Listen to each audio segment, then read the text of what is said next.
Hey, fala meus amigos, boa noite pra vocês, tudo bom com vocês? Bem-vindos de volta a mais um vídeo do canal. Desculpa se eu não falar muito alto aí, essa hora tarde da noite tem que dar uma maneirada no volume aqui, mas graças a Deus é pra um vídeo de vitória, né? Coringão 2, Bragantino 0, vamos falar um pouquinho sobre o jogo de hoje aí, galera. Bom, é o seguinte, eu só queria, antes de começar a falar sobre o jogo, se vocês puderem me ajudar nos comentários aí, eu tive um dia meio corrido hoje, eu não consegui verificar se a informação é verdadeira. E eu procuro sempre falar as coisas certinho aqui no canal. Tipo assim, se eu não sei, eu falo que eu tô em dúvida. Eu não vou chegar pagando que, eu sei tudo do Corinthians, não sei o quê. Eu cheguei a ver alguns portais, que a gente sabe, né? Quem é corintiano e não tá por dentro do embrólio que o Corinthians tá tendo com o Martinez aí, pelo amor de Deus, né? Eu não vou me alongar falando a respeito do que tá acontecendo. Mas tinha alguns portais aí cravando que o Corinthians definiu hoje que o Martinez não joga mais pelo Corinthians, né? Que o Corinthians está buscando uma brecha jurídica tal para romper o contrato, a gente já sabe. Mas eu vi mais de um portal hoje cravando que isso aí, se vocês puderem me confirmar nos comentários aí se isso é verdade, e deixa a opinião de vocês aí se vocês acham que o Corinthians está certo, porque eu fiz uma postagem na aba comunidade, né, falando assim, na minha opinião, o Corinthians está certo. Eu já não vou não querendo induzir a opinião de ninguém que porventura venha comentar aqui, mas na minha opinião, cara, Martinez, se você for avaliar o. Não é custo-benefício o termo correto, mas o que ele entregou, que teve partida que ele jogou bem, mas se você for ver, talvez essas partidas que ele jogou bem, fez a galera esquecer um pouco, né, daqueles jogos que ele afundou o Corinthians, expulsões bestas, entendeu? Então, assim, o Martins não é aquele também, tipo, suprassumo, que não dá pra ser substituído e junta o... essas coisas aí que ele acaba fazendo, né? Hoje em dia ele não vinha fazendo mais, ele tava entregando mais bons jogos, como na final da Copa do Brasil contra o Vasco, ele fez um puta jogaço. Mas esse histórico dele aí, de vezes que ele ferrou o Corinthians, eu lembro de um jogo contra o Cruzeiro que eu até pus na capa do vídeo aqui no canal aqui, muito burro, porque ele acabou com o Corinthians naquele jogo. E esse histórico de atrasos nas representações, pô, você vê, cara, todos os jogadores venezuelanos, beleza, todo mundo sabe o que tá acontecendo na Venezuela, aquele tumulto todo lá, mas caramba, ele foi o único que não conseguiu voltar e ainda voltou com o negócio da lesão no joelho lá. Então, assim, eu tô de acordo com o Corinthians fazer o que tá fazendo. Queria saber se vocês também concordam, beleza? Bom, vamos lá falar do jogo do Coringão hoje. Que vitória, hein, galera? Puxa vida. Eu tô feliz porque, assim, você parando pra analisar, se você for ver o Corinthians tem muitas vezes se questionou o trabalho do Dorival, né? E com razão, né? Não é defendendo aqui, mas o time não apresentava um padrão. Você via cada jogo jogando de um jeito. Eu não sei se era questão dele estar conhecendo os jogadores, vendo o que eles podiam explorar melhor de cada um, mas o time não tinha o padrão que vem apresentando agora, né? E agora você vê, devido aos jogos aí que o Corinthians fez contra rivais que foram considerados muito favoritos, como o Cruzeiro na Copa do Brasil, o Palmeiras na Copa do Brasil, o Flamengo agora na Supercopa, e o Corinthians conseguindo apresentar um bom futebol, jogando de igual para igual com todos esses times que sempre são colocados pelos elencos que tem, o Cruzeiro, eu tô falando Cruzeiro do ano passado, né? Que o Cruzeiro com o Tite, para nossa alegria, tá afundando. Tite, Cássio, Fagner, tá tudo afundando lá no Cruzeiro. Mas enfim, eu tô falando do Cruzeiro do ano passado, né? O Corinthians conseguiu bater de igual para igual com esses times, né? Na minha visão, boa parte por conta do trabalho do Dorival Júnior. Então o Corinthians vem deixando essa perspectiva boa para esse ano. E o Bragantino, a gente não pode deixar de falar, era um time que estava invicto até o jogo de hoje, nesse ano. O Bragantino não tinha perdido nenhuma. O Mancini tinha perdido o último jogo no ano passado. Então o Bragantino vinha fazendo uma ótima campanha, batendo de frente com todos os rivais aí, tanto no Paulistão quanto no Brasileiro, e o Corinthians imprimiu ao Bragantino a primeira derrota deles. Então, estão deixando a gente sonhar. O Coringão tá começando bem aí. né? A galera tava zoando que o Corinthians era o lanterna do campeonato, mas pelo amor de Deus, né? O Corinthians com 2 jogos a menos do que os outros times. E a galera querendo falar já que o Corinthians tava na zona do rebaixamento. É quem sabe, né? Falar de Corinthians é. Já disse o sábio Thiago Leifert. Não tenho o que falar, fale do Corinthians que dá audiência. Milton Neves explorou isso como ninguém. Enfim, a gente sabe que a mídia adora. Não tem que falar. Falar que o Corinthians. Tirar salvo que o Corinthians é lanterna, cara. O Corinthians com um jogo no campeonato perdeu o primeiro jogo, galera. Já zoando que o Corinthians é lanterna. Então, o Corinthians fez um bom jogo hoje. Demonstrou de novo esse padrão que eu citei, né? Que vem demonstrando aí. E só teve um momento ali no começo do jogo que o Bragantino imprimiu um bom ritmo, começou a criar bastante chances de gol. O Hugo fez algumas boas defesas ali, se eu não me engano foi entre os 5 e os 15 minutos de jogo mais ou menos. Logo o Corinthians encontrou a forma de jogar. As escapadas do Yuri nas costas da zaga ali estavam funcionando muito bem.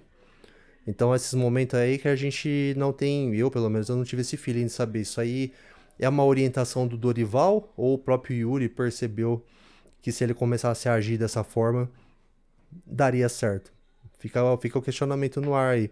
Mas depois o Corinthians equilibrou o jogo e assim, foi melhor que o Bragantino praticamente todo o confronto. Depois desses minutos iniciais aí que eu comentei que o Bragantino criou bastante chances de gol, depois disso o Corinthians foi soberano no jogo e só o Corinthians criou e conseguimos sair com a vitória aí por 2-0. E vamos lá, né, falar sobre os lances do jogo, comentar a escalação e tal, pra gente comentar um pouquinho sobre o que aconteceu no jogo. O Coringão veio a campo aí com uma escalação um pouco diferente. Eu estranhei, cara, quando eu vi que o Breno Bidon não tava. Eu esqueci que ele tava suspenso pra esse jogo, né, se eu não me engano. Como eu falei, galera, eu sou corintiano, mas infelizmente, assim, eu não vivo de Corinthians. Às vezes eu não consigo acompanhar tudo. Não é? Às vezes eu tenho um dia de trabalho, um dia fazendo outras coisas, fazendo minhas coisas e eu sento pra assistir o jogo, mas não tive aquela oportunidade de acompanhar o noticiário durante o dia. E depois eu vi que o Bidon não tava. Eu achei que ele ia estar no banco de reservas, que ele tinha colocado o Carrilho no meio de campo por opção, mas eu vi que o Bidon não tava nem no banco de reservas. Eu fiquei preocupado, aí eu lembrei, se eu não me engano, acho que o Bidon tinha tomado cartão amarelo no outro jogo, né? E. Não, se bem que não faz sentido, né? Porque é o segundo jogo do Corinthians no Campeonato Brasileiro. Então não tinha como o Bidon ter tomado cartão no primeiro jogo e já tá fora desse, só se ele tivesse sido expulso. Ah, não sei, desculpa, vou pesquisar. Vou pesquisar depois pra saber. Eu sei que o Bidon não tava nem no banco de reserva. Então o Corinthians mudou um pouquinho a sua escalação, né? Jogou com o Hugo no gol, a zaga tá virando a zaga padrão, a melhor zaga do Corinthians. A melhor formação defensiva que o Corinthians tem hoje em dia, vamos melhorar a frase, né? Com o Hugo no gol, Mateuzinho e Bidu nas laterais. Bidu. Quando eu chegar na hora do gol do Bidu, vou fazer um comentário aí que era uma coisa que todo mundo achava ridículo, mas tá dando pra começar a pensar nisso daí, cara. E o Gabriel Paulista, achado do Corinthians. E o Gustavo Henrique, eu só tenho um pouco de medo, cara, porque quando o André Ramalho chegou, lembra que a gente ficou feliz pra caramba? Por favor, Gabriel Paulista, não faz a mesma coisa com a gente não, por favor, cara. Deixar a gente se iludir, fazendo gol na final do Supercopa, fazendo gol hoje, e jogando bem, né? Não só fazendo gols, mas jogando bem na parte defensiva também, que é o principal de um zagueiro. E depois desandar, né? Espero que isso não aconteça, que tenha sido exclusividade do André Ramalho. Pô, lembro quando o André Ramalho chegou, todo mundo falando que, né, ele jogava muito, parecia o mascote do Corinthians por causa do Cavanhaque, não sei o quê. E depois foi só ladeira abaixo. Aí no meio de campo, a gente veio com o Ranielli, o Matheus Pereira, o André Carrilho e o Rodrigo Garro, que também merece uma nota à parte. Eu fiquei muito feliz de ver a partida do Garro hoje, porque o Garro é aquele cara que eu tenho uma certa dificuldade. Como que eu vou dizer? Tem jogadores que quando eles começam a não entregar, a gente já fica cismado. Ah, esse cara tá fazendo corpo mole, não sei o que. Eu não consigo pensar isso sobre o Garro. Né? Para mim, o Garro, em diversos momentos, ele mostrou a dedicação dele pelo Corinthians e tal. Então eu tenho essa impressão que se ele não tava jogando bem, que seria por conta dele realmente estar com algum problema, né? Então hoje o Garro fez um partidaço, várias enfiadas de bola daquelas que só ele tem visão de jogo pra fazer. Até as que ele errou, é aquele tipo de passe que ele erra, mas não porque é aquele passe de meio metro, porque é passe difícil, né? Eu lembro de uma metida de bola que ele tentou pro Matheus Bidu na linha de fundo, que ele teve uma puta visão, cara. Mas aí tava. O passe saiu um pouquinho forte, o Bidu não conseguiu alcançar. Então o Garro jogou bem hoje, na minha opinião. E eu fico muito feliz, cara, do Garro jogar bem. Eu fico feliz que é um cara que eu torço pra voltar, porque além de saber que se ele voltar a desenvolver aquele futebol dele do final do ano retrasado, vai ajudar muito o Corinthians, porque ele jogou muita bola, né? À toa foi eleito o melhor meia do Campeonato Brasileiro. Eu fico feliz pela pessoa, Garro, que é um jogador ali que eu gosto. Eu não costumo ter esse negócio de apreço por jogador, porque a gente sabe que 90% ali tá pelo salário e pintar proposta maior, vai embora e no final o que sobra é a gente e o Corinthians, né? Mas não sei, o Garro tem tem um carinho especial por esse argentino. Eu não sei se é por conta daquela postagem lá do Tudo Vai Dar Certo, sei lá, alguma coisa. Eu gosto muito do Garro, cara. E na frente, Yuri Alberto e Memphis Depay, né? Então, como eu falei anteriormente, o Corinthians começou com essa escalação, fez um ótimo jogo, quebrou essa sequência de vitórias do Bragantino, né? Então vamos dar uma passadinha pelo lance a lance do jogo aí, pra gente ver a atuação do Corinthians e vocês perceberem melhor aí como o Corinthians teve muito mais chances, muito mais posse ofensiva, enfim, muito mais tudo. Bom, com 6 minutos o Matheus Pereira já deu o primeiro chute ali de fora da área. Eu tô achando bacana, galera, que eu tava fazendo um comentário sobre o Dorival Júnior anteriormente, e eu tô percebendo que o Corinthians, eu cheguei até a falar em alguns vídeos, que aquela jogada do Gustavo Henrique nas cobranças de escanteio, era incrível como mesmo sendo super previsível, sempre estava dando certo. Mas eu tenho percebido que o Dorival tem tentado variar essa jogada de escanteio. Você percebe que não tá mais sendo só essa bola no Gustavo Henrique. Tem vezes que é cobrado para fora da área para chegar alguém chutando. Às vezes bate o escanteio normal, fechado no primeiro pau, como foi no gol do Gabriel Paulista. E às vezes bate fechado lá no segundo pau pro Gustavo Henrique desviar de cabeça pro centro. Então, eu tô achando bacana isso, legal que o Dorival tá tentando fazer essa variação. Bom, aos 7 minutos, como eu falei, no começo do jogo, o Bragantino deu trabalho. Eu já pensei, tá com cara que vai ser outros jogos daquele, que o Bragantino vinha sendo um algoz do Corinthians aí, na Neoquímica Arena. E aos 7 minutos, a primeira investida deles, um belo chute da entrada da área que o Hugo Souza fez uma boa defesa. Aos 8 minutos já teve um escanteio para eles, demonstrando que estavam dando trabalho nesse início de jogo. Com 12 minutos, o Hugo Souza defendeu outra pedrada do Bragantino, uma bomba, foi mais uma defesa difícil que o Hugo fez. O Bragantino tava com tudo em cima do Corinthians. E aí aos 16 minutos, o Corinthians começou a explorar essa jogada que eu citei das escapadas do Yuri. Com 16 minutos, um contra-ataque monstro do Corinthians, o Memphis tocou pro Yuri, mas nessa primeira oportunidade o Yuri não conseguiu dominar a bola, escapou a bola do domínio dele e matou o contra-ataque do Corinthians. Aí com 17 minutos começou os passes do Garro, que eu falei, cara, que visão que o Garro teve para lançar a bola pro Yuri. O Yuri tentou cruzar pro Memphis Depay, só que na hora do lançamento o Yuri estava um pouquinho para frente da linha do meio de campo, então foi configurado impedimento. Mas isso não tira o mérito da jogada do Garro, que, cara, que visão de jogo que o Garro teve para meter essa bola pro Yuri. O Garro é diferenciado, ele estando em condições físicas, ele tá comendo o banco pro Bidon agora com razão, porque o Bidon ganhou a posição dentro de campo. Mas o Garro em plena forma, diz aí pra mim nos comentários, vamos lá, pra eu não ficar sozinho nessa opinião aqui. Se o Garro chegar no patamar... Ah, peraí, deixa eu fazer só uma coisa rapidinho, que eu tô esquecendo, eu me olhei no vídeo agora e lembrei, só um segundo, peraí. Ó, meu anjo, lembrei de colocar, tá? Minha namorada fica brava comigo, que às vezes eu tiro a aliança pra fazer as coisas. Brava não, que ela é muito de boa. Beijo, anjo. Mas eu tiro a aliança pra fazer as coisas aqui, e aí eu vou gravar o vídeo e esqueço de pôr a aliança antes de começar a gravar o vídeo. Daí, se eu ficar gravando todo o vídeo sem aliança, ela vai achar que eu tô procurando alguma gatinha no YouTube. Eu já tenho a minha gatinha, não precisa não.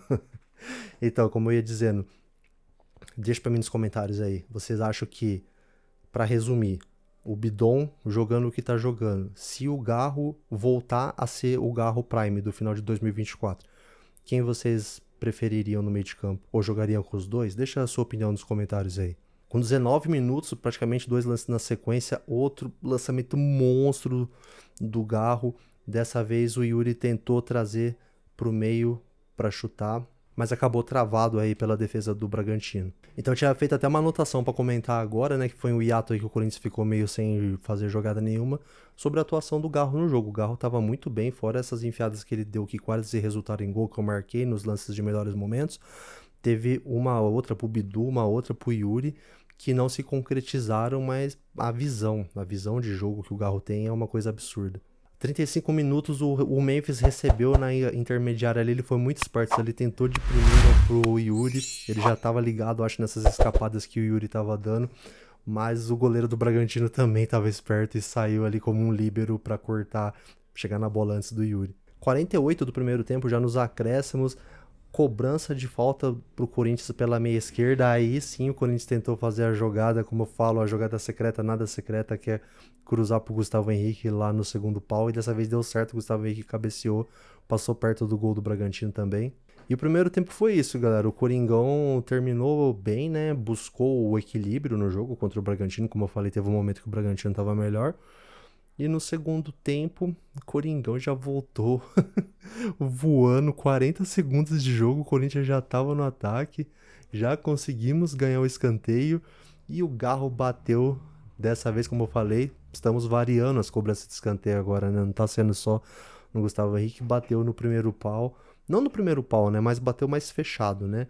E o Gabriel Paulista chegou desviando de cabeça para fazer o gol do Coringão, 1-0 Coringão aí. 6 minutos de jogo, o Carrilho meteu um lançamento lindo pro Mateuzinho na ponta direita. Aí o Mateuzinho também meteu um cruzamento fera de primeira para dentro da área.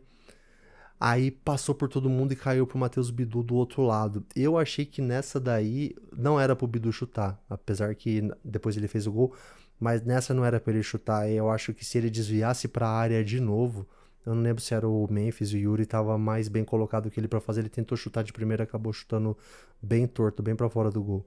E aí com 11 minutos, pênalti pro Bragantino. Gustavo Henrique, pra mim, é que a regra mudou agora, né? Pegou no braço dentro da área, eles estão marcando, né? Mas você vê que o Gustavo Henrique, o que aconteceu? A bola pegou no braço dele, pegou. Só que pegou no mesmo raio de ação, que a bola veio de frente pra ele, pegou no mesmo raio de ação que pegaria se ele ficasse parado de frente. Mas ele fez o movimento de se proteger, então ele tava com o braço assim, só que não ampliando, a bola tava vindo de frente pra ele. É o tipo de pênalti que eu não concordo, mas é o pênalti que é marcado hoje em dia. E Hugo Souza, deixando os torcedores de Bragança em pânico, lembrando daquele mata-mata que ele pegou 3, o Bragantino já tava quase classificado e ele pegou 3 pênaltis e eliminou o Bragantino. Pegou mais um hoje, nosso goleiro Hugo Souza, igualando o Gilmar dos Santos Neves, lenda do gol brasileiro, não só do Corinthians, mas da seleção também, enfim. Tá maluco quem não conhece o Gilmar dos Santos Neves. E se tornando o terceiro... tão pouco tempo de Hugo Souza no Corinthians, hein, já se tornou o terceiro goleiro com mais defesas de pênalti na história do Corinthians. Que loucura, né, cara? Tomara que ele fique tempo suficiente para passar o Ronaldo, o Cássio, enfim. O Hugo Souza já com 11 cobranças defendidas pelo Coringão, hein? Que loucura, cara. O Hugo é bom demais. Aos 23 minutos saiu o Carrilho e o Matheus Pereira para entrar o Charles e o Alan. Cara, o Alan, assim, foi pouquíssimo tempo para ver ele em campo, mas parece que é um cara que sabe jogar bola. Na primeira jogada dele, ele já meteu uma bola pro Yuri, que o Yuri não fez o gol por muito pouco. Depois teve uns outros lances mais para trás lá, que ele saiu jogando, dando chapéu. Enfim, vamos ver ele jogar um jogo inteiro. Mas a primeira impressão, nesses poucos minutos, eu Não dá nem pra falar que eu gostei, mas vamos dizer que ele deixou uma boa impressão, né?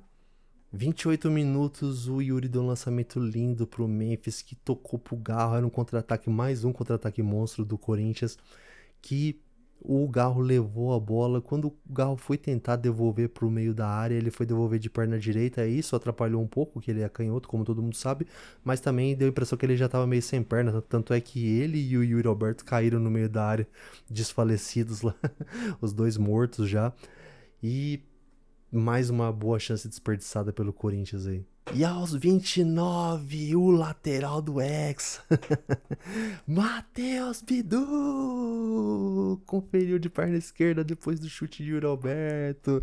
Eu falei lá atrás que eu ia fazer esse comentário lá na frente. Cara, vocês acham que dos laterais esquerdos que tem no Brasil, falam que a seleção é momento? Só não deixa ele saber disso, porque tem cara que estrela quando começa a receber esse tipo de elogio, é capaz dele parar de jogar a bola que ele tá jogando. Mas dos laterais esquerdos que tem no Brasil hoje em dia, seleção brasileira, todo mundo fala que é momento, que na hora da Copa tem que levar quem tá jogando melhor. Vocês acham que o Matheus Bidu mereceria uma chance? Deixa nos comentários aí pra mim, cara. Eu não, se eu fosse o Ancelotti, eu não descartaria totalmente essa hipótese não, hein? Porque eu tô vendo poucos laterais esquerdos jogando a bola que ele tá jogando, viu? Olha. Bom, e com 34 a gente teve uma falta pela direita do ataque, que foi cruzada. O Gustavo Henrique cabeceou dessa vez. Ele cabeceou com muito perigo. A bola passou à esquerda do goleiro do Bragantino. À esquerda do goleiro, né? No caso, pra gente que tá assistindo, à direita, né? Aí tiveram mais algumas mudanças. Vou olhar aqui na minha colinha. Aos 40 saiu o Garro, entrou o Vitinho, e saiu o Memphis, entrou o Kaique. E aí já vou aproveitar que eu tô olhando pra colinha aqui, já falar que na sequência aos 44 saiu o Yuri e entrou o Guinegão. Aí não teve tempo pra mais muita coisa, só aos 49 que o Vitinho saiu na cara do gol, né? O goleiro salvou e praticamente na sequência uma falta um pouco pra trás da entrada da área ali, que o próprio Vitinho bateu e acabou batendo colocada perto do ângulo, mas não foi tão perigosa assim. E foi isso, galera. O Coringão ganhou aí, se eu não me engano, com essa vitória. O Corinthians ficou em 12º no campeonato. Aí agora a gente vai ter uma pausa grande, porque vem carnaval, essas coisas. Eu não. Já foi minha época de carnaval, já tô ficando mais pra galera que chega numa certa idade começa a preferir ir pra uma praia, ir pra um sítio, essas coisas, do que até porque mudou muito o carnaval hoje em dia, né? Não é mais que nem era na época que eu curtia, mas enfim, vai ter o carnaval agora, então vai dar uma parada no campeonato aí. Na verdade, se eu não tiver enganado, se eu não estiver falando besteira, na semana que vem o Brasileirão só vai voltar no final de semana, mas no meio de semana o Corinthians vai jogar um jogo atrasado contra o Atlético Paranaense. Então, praticamente, acho que meio de semana amanhã acho que só vai ter o jogo do Coringão. É bom que a gente não fica tanto tempo sem jogo do Corinthians, igual os outros torcedores vão ter que ficar aí, né? Diz pra mim nos comentários o que vocês acharam do jogo. Se você tá assistindo até aqui, você deve ter gostado do vídeo. Eu faço esses tipos de vídeo aqui e faço outros tipos de conteúdo do Corinthians também. Então, convido vocês a seguir o canal aí, se você ainda não for inscrito. Se você é inscrito e você ainda não clicou em like, em hype, essas coisas, pra ajudar o corintiano humilde aqui que tá tentando crescer o canal, cara, você merece que... Eu ia falar que você merece que seu filho seja palmeirense, mas eu não vou rogar essa praga em ninguém não, que ninguém merece isso. Eu vou deixar mais 2 conteúdos relacionados aqui, se você for novo, estiver chegando nesse vídeo. Moto, toda vez que eu tô gravando, faço uma moto da hora, né? Eu já tô até acostumando já. E eu vou deixar 2 conteúdos relacionados aqui, dos outros tipos de vídeo que eu faço no canal, para caso você esteja chegando hoje. Se você tiver gostado da resenha e quiser ver as próximas, clica na minha carinha aqui também, que aí você se inscreve no canal e acompanha as próximas resenhas, beleza? Valeu, forte abraço, vai Corinthians, consegui falar baixinho o vídeo inteiro, que já tá tarde, e não sei quando que eu volto com o próximo vídeo, mas até o final de semana deve sair mais algum aí de melhores momentos do Corinthians, essas coisas. Vai Corinthians, ganhamos, porra!